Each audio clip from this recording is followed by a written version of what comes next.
इस वीडियो को लाइक करें, हमारे चैनल को सब्सक्राइब कर बेल आइकन जरूर प्रेस करें हमारी न्यू वीडियो सबसे पहले देखने के लिए। नमस्कार दोस्तों, मैं संजीव सिंह राठौर और आप देख रहे हैं सिटी न्यूज नेटवर्क। आज हमारा यह वीडियो महाराणा प्रताप पर आधारित है। महाराणा प्रताप और उनके जीवन पर आधारित यह वीडियो। दोस्तों, महाराणा प्रताप एक महान हिंदू शासक थे। सिसोदिया वंश के मेवाड़ी राजा। राजस्थान में जो मेवाड़ है, वैसे भी राजस्थान की धरती पर अनेक वीर वीरांगनाओं ने जन्म लिया, लेकिन महाराणा प्रताप की कहानी और किस्से पूरे इतिहास में अमर हो गए। अकबर जब उस समय पूरा भारत जीत चुका था, उस समय महाराणा प्रताप एकमात्र ऐसे शासक थे जिसने अकबर के सामने सिर नहीं झुकाया। अपनी मातृभूमि के लिए, अपनी स्वाधीनता के लिए, अपने राष्ट्र प्रेम के लिए, अपने गौरव को बचाने के लिए उन्होंने उनसे अनेक लड़ाइयां लड़ी, लेकिन कभी भी अपने आप को उसके हवाले नहीं किया। कहते हैं कि अकबर कभी जीता नहीं और राणा कभी हारे नहीं। अकबर और राणा प्रताप के बीच अनेक लड़ाइयां हुई, लेकिन अकबर कभी भी राणा को हरा नहीं सका। कहते हैं कि महाराणा प्रताप उस समय के सबसे पहले स्वतंत्रता सेनानी थे। आज करोड़ों लोगों के प्रेरणा स्रोत भी हैं महाराणा प्रताप। महाराणा प्रताप एक ऐसे शासक हुए जिन्होंने अपनी मातृभूमि की रक्षा के लिए कभी भी किसी भी शासक के सामने सर नहीं झुकाया। कहते हैं कि महाराणा प्रताप ने करीब 17 शादियां की थी। कुछ शादियां जो उनकी हुई थी, उनके पीछे राजनीतिक कारण थे। अब हम महाराणा प्रताप के जीवन के बारे में बात करें तो महाराणा प्रताप का जन्म 9 मई 1540 को कुंभलगढ़ राजस्थान में हुआ था। वो मेवाड़ के राजा उदय सिंह के पुत्र थे और माता का नाम जयवंती बाई था। उदय सिंह ने भी कई शादियां की थी। उनके परिवार में जो लड़ाई का कारण उनकी कई पत्नियों के बेटों को शासन देना या राजा बनाना, यह भी एक बहुत बड़ा लड़ाई का कारण था। उन्हीं में से एक उदय सिंह की एक पत्नी थी धीरबाई, जिनके बेटे का नाम था जगमाल। कहते हैं कि धीरबाई चाहती थी कि वह अपने बेटे जगमाल को वहां का राजा बनाए, लेकिन चूंकि महाराणा प्रताप का जो स्वभाव था, जो व्यक्तित्व था, जिस प्रकार से वो जनता की सुख दुख में साथ रहते थे, जिस प्रकार से उनकी विचारधारा थी, इस वजह से जनता महाराणा प्रताप को ज्यादा पसंद करती थी। उनके परिवार में बप्पा रावल हुए, राणा हमीर हुए, राणा सांगा हुए, लेकिन किसी व्यक्ति के आगे महाराणा नहीं लगा, क्योंकि महाराणा जो शब्द था वो सिर्फ प्रताप के आगे लगा था। इस वजह से बाद में महाराणा प्रताप को मेवाड़ का शासक चुना गया। और हम आपको बता दें कि 16वीं शताब्दी में महाराणा प्रताप ही एक ऐसे शासक थे जिन्होंने अकबर के सामने सिर नहीं झुकाया। उन्होंने साहस और वीरता के साथ अकबर को चैलेंज किया और अकबर के साथ उनकी कई लड़ाइयां हुई। चूंकि महाराणा प्रताप के पिता उदय सिंह के और भी रानियां थीं और उनके बेटे थे, वो लोग भी शासक बनना चाहते थे, राजा बनना चाहते थे, और इसी कारण उनके परिवार में फूट पड़ चुकी थी। परिवार में आपसी कलह था, आपस में लड़ाइयां हो रही थी सत्ता पाने के लिए।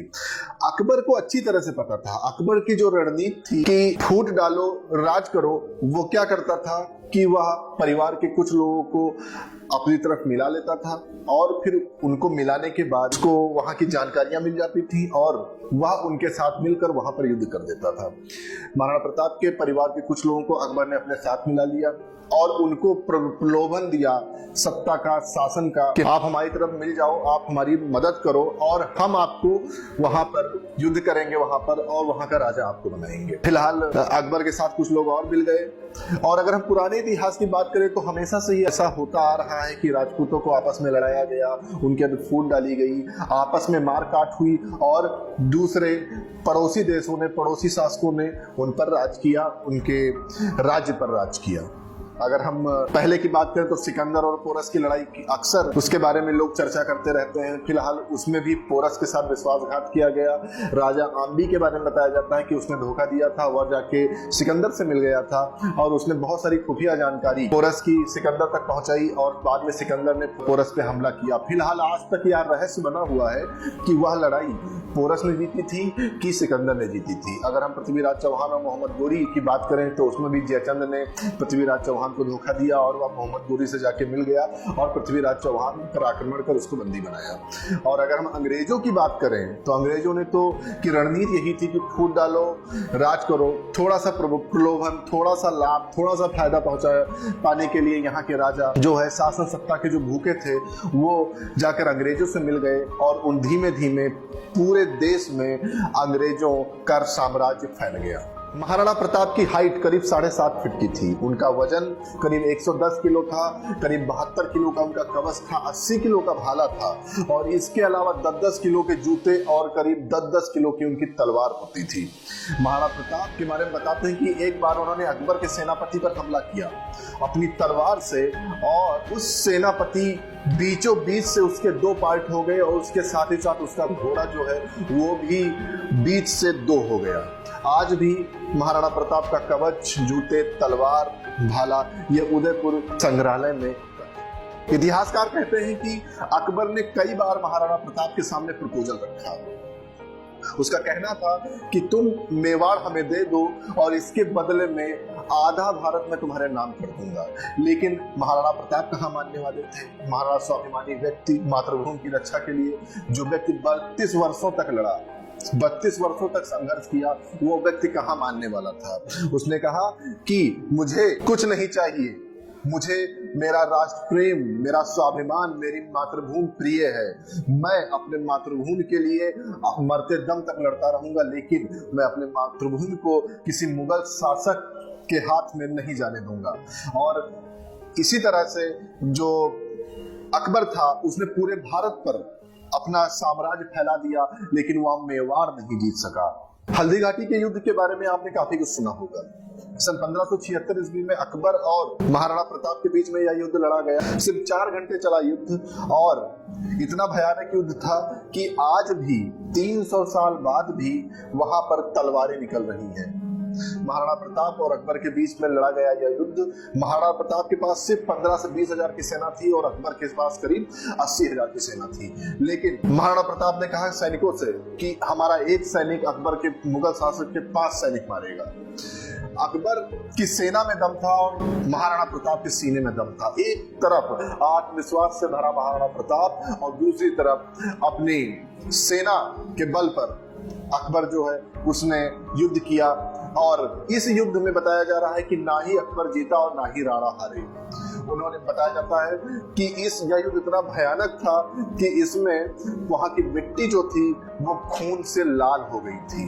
आज भी वहां से तलवारों का जखीरा निकल रहा है। करीब 1980-85 के दशक में वहां पे तलवारों का एक बहुत बड़ा जखीरा निकला था। हल्दी घाटी के इस युद्ध में महाराणा प्रताप ना ही हारे और ना ही अकबर जीता। महाराणा प्रताप के पीछे उनकी सेना पड़ी हुई थी। इसी में अगर हम उनके घोड़े चेतक की बात करें, नीले रंग का अफगानी घोड़ा, शायद ही इस घोड़े के ऊपर इतनी कहानियां बनी हो। महाराणा प्रताप का यह घोड़ा जो महाराणा प्रताप को बहुत प्रिय था, उसने भी महाराणा प्रताप की रक्षा के लिए अपनी जान गंवा दी। कहते हैं कि महाराणा प्रताप का जो ये घोड़ा चेतक था, इसके ऊपर हाथी का मुखौटा लगा हुआ था, जो वहां के हाथियों को, अकबर की सेना के जो हाथी थे उनको कंफ्यूज करने के लिए किया गया था। महाराणा प्रताप के पीछे अकबर की सेना पड़ी हुई थी। चेतक जो है वो बहुत ही रफ्तार से अकबर के सैनिकों का पीछा छुड़ाने के लिए बहुत ही रफ्तार से जा रहा था। बीच में करीब 26 फीट का नाला पड़ा।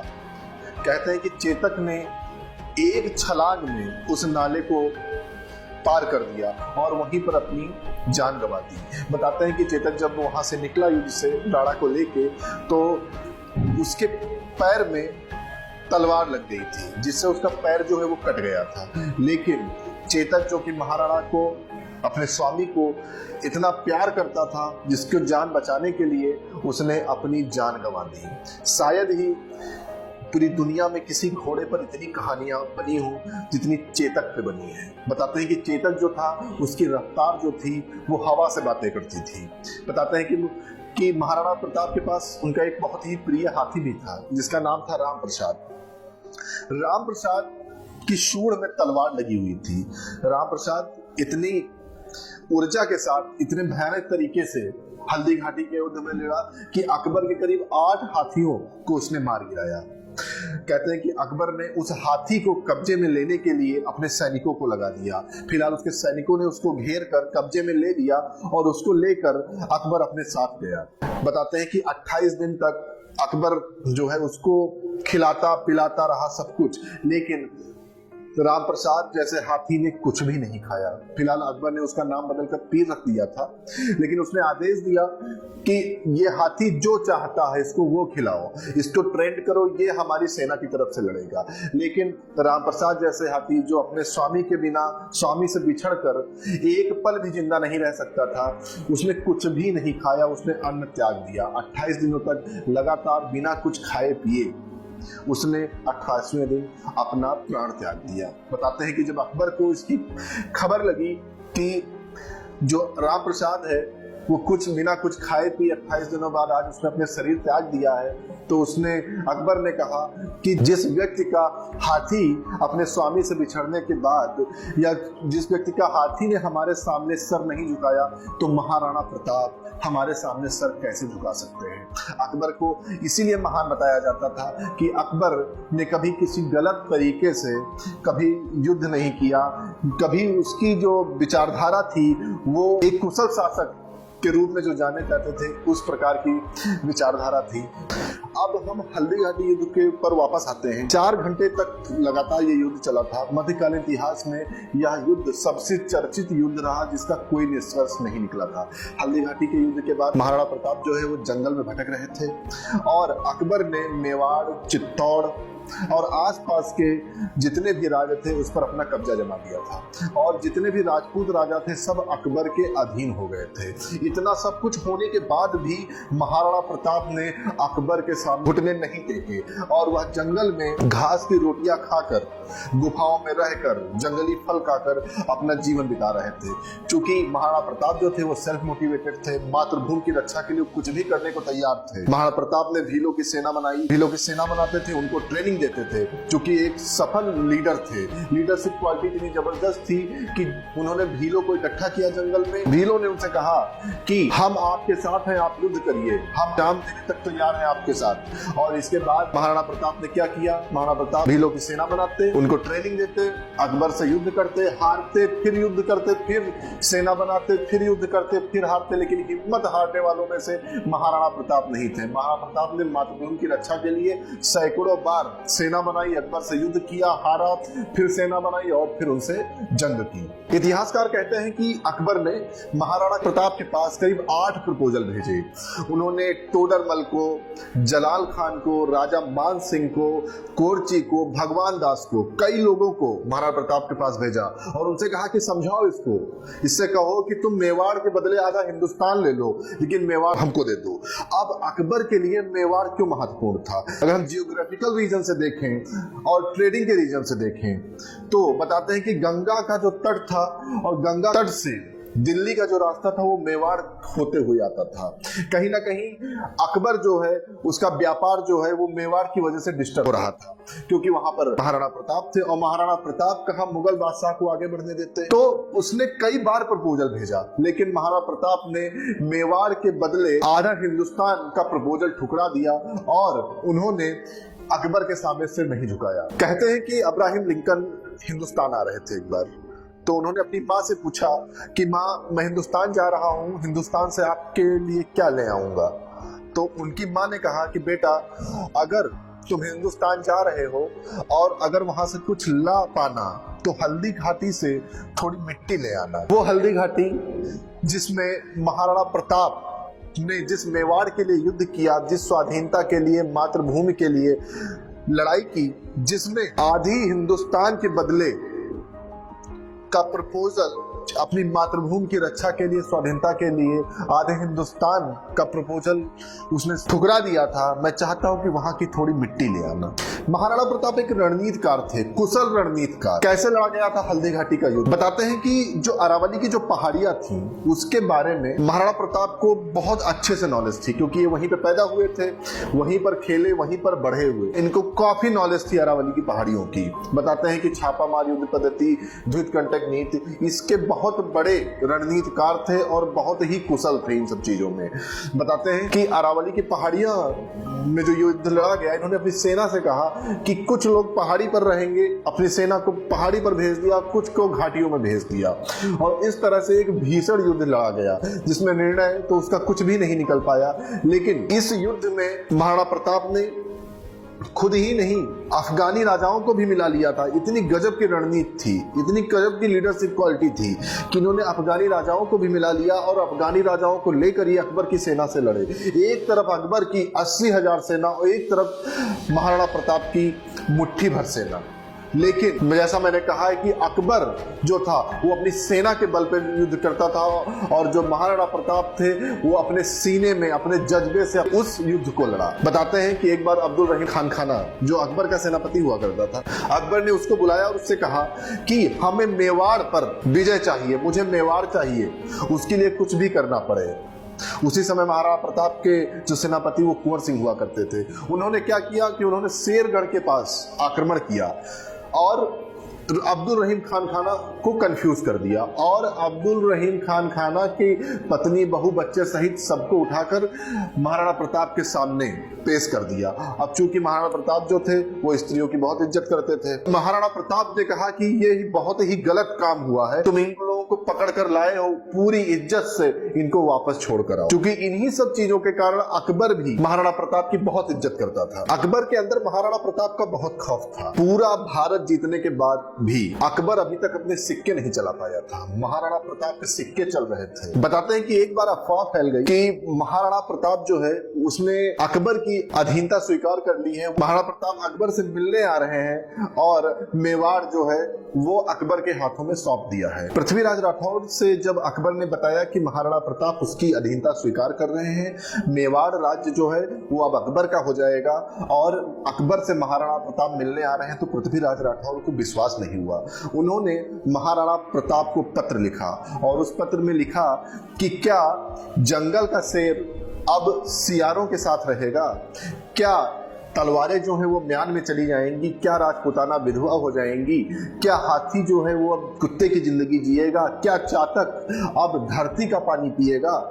कृपया करके मुझे बताएं कि कहां तक ये बात सही है, क्योंकि मेरी जो मूंछ, जिस मूंछ पे इतनी ताव है वो नीचे चली गई है और मुझे बिल्कुल विश्वास नहीं हो रहा है कि आप जैसा स्वाभिमानी व्यक्ति अकबर की अधीनता स्वीकार करेगा। जब महाराणा प्रताप को पृथ्वीराज राठौर का पत्र मिला तो उस पत्र को पढ़कर महाराणा प्रताप का खून खौल उठा, आंखें लाल हो गईं और उठ खड़े हुए। उन्होंने कहा कि अभी तक कोई ऐसा शेर हुआ नहीं जो सियारों के साथ रहे, ऐसा कोई सियार नहीं हुआ जो शेर की मार सह सके, ऐसा कोई बादल नहीं बना जो सूरज की किरणों को, सूरज के ताप को झेल सके, ऐसा कोई हाथी नहीं बना जो कुत्ते की जिंदगी जी सके। महाराणा प्रताप, पृथ्वीराज राठौर की यह बात सुनकर महाराणा प्रताप के अंदर एक और ऊर्जा आ गई। उन्होंने भीलों की फिर सेना बनाई और एक बार फिर मातृभूमि की रक्षा करने के लिए उठ खड़े हुए। महाराणा प्रताप ने पृथ्वीराज राठौर को जो चिट्ठी लिखी उसमें उन्होंने यह भी लिखा कि मैं प्राण दे दूंगा लेकिन मेवाड़ नहीं जाने दूंगा। महाराणा प्रताप इस तरह देखकर अकबर जो है पूरी तरह से फ्रस्ट्रेट हो चुका था। अकबर ने